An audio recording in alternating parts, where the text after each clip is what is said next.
আজকে আমরা চলে আসছি অ্যামাজন জঙ্গল পরিষ্কার করতে। এই যে দেখতেছেন আমাদের গরিবের অ্যামাজন জঙ্গল। দেখেন ক্ষেতের কি অবস্থা। এই যে বর্ষা চলে আসছে আর তো চাষাবাদ হয় নাই। জমিতে পানি ছিল। এখন পানি কমে গেছে সেই সুযোগে এত পরিমাণে জঙ্গল হয়েছে। দেখেন জঙ্গল দেখে তো আমার মাথায় হাত। আমি জানি না কি করে এগুলো পরিষ্কার করবে। এই যে আমার হাসব্যান্ড পরিষ্কার করতেছে। অল্প একটু পরিষ্কার করবে। একটু, একটু করে করবে। একা মানুষ আর তাছাড়া আমি তো এই ধরনের কাজ পারি না। ভিডিও করতেছি তাও খারাপ লাগতেছে। সে একা, একা কাজ করতেছে। তাও তার অনুমতি ক্রমেই করতেছি। তো দেখেন একেকটা গাছ থেকে একেকটা গাছ কত বড় হইছে। আমরা এই সামান্য এতটুকু ক্ষেতি করে নিজেরা খাই সেই অনুযায়ী করি।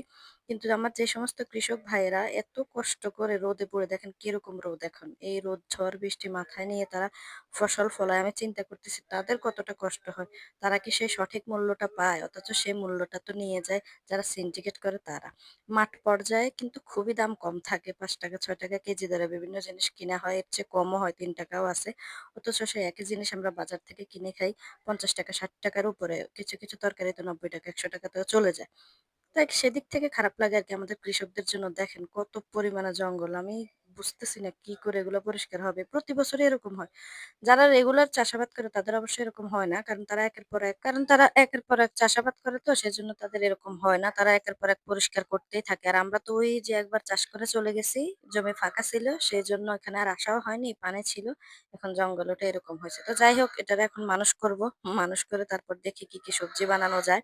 যখন যে সবজি লাগাবো সেটা তো আপনাদের সাথে ইনশাআল্লাহ শেয়ার করব।